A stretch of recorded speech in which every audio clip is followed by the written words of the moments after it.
In many ways, this is a special lens, and in many other ways, there are some significant flaws that may turn people away. I will say, however, I think this is going to be quite popular with Fuji shooters, especially when it comes out on Fuji X mount. This is the brand new TT Artisan 14mm f3.5, a pancake lens that has autofocus, has an aperture ring, and today we are checking it out. It comes in a small black box. Inside there is a warranty card and a manual, a strange little screw-on metal lens hood, and the lens itself, with a plastic rear cap that has a USB-C port on it for firmware updates and a plastic clip-on front cap. And this is the lens. It's incredibly compact. It's all aluminum in construction, just over an inch long, and it weighs as much as 96 grams worth of feathers. It doesn't feel cheap either. The finishes and tolerances are quite good. Starting at the rear, there is a metal mount, electronics, no weather sealing. It's made in China. There is a very slim aperture ring that moves from f3.5 to f16 and then into A for auto with smooth clicks, and this alone is a huge selling point on Fuji cameras. There is a manual focus ring that's smooth as well, electronic, good light resistance to the movement, although you don't have to move it very far to go from one end to the other in terms of focus. And then around the front, you get a tiny front element, TT Artisan logo, 14mm f3.5 APS-C minimum focus of 0.82 feet, and a 39mm front filter thread. Mounted on my A6100,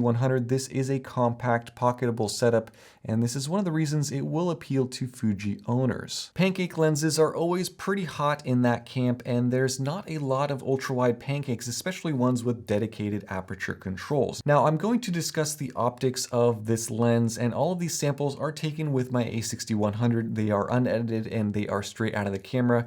In terms of sharpness, in the center of the frame wide open at f3.5, it's good. It's not going to win any comparisons with other lenses, but it's adequately sharp. The corners, however, are a bit softer. Here is a sample of the center of the frame at f3.5 versus f5.6. There is some noticeable improvement, but the corners, there's just a little bit of improvement. Stop down to f8 and the corners get a nice little boost. The centers are very sharp, and then at f11 you start to get diffraction, so things get a little worse. Basically, in summary, this lens is sharpest at f8 across the frame, but it's adequately sharp at f3.5, and it gets really good at f5.6. The corners are always just a touch soft, however, so yeah. In terms of distortion, this little TT Artisan does impressively well in lateral chromatic aberration. This is likely in part to it being an f3.5 lens, but there is a minimal amount of fringing on high contrast areas. Things take a bad turn when you look at longitudinal chromatic aberration, as out of focus high contrast areas have a bit of purple or green fringing depending on how you shoot. As for barrel distortion, you get a slightly wavy line. It looks like a pincushion, but it's weirder, and this is with the in-camera corrections turned on, which I don't think is doing very much in this case. By far the biggest problem, however, is the vignetting. It's pretty heavy wide open. It's still pretty heavy at f5.6.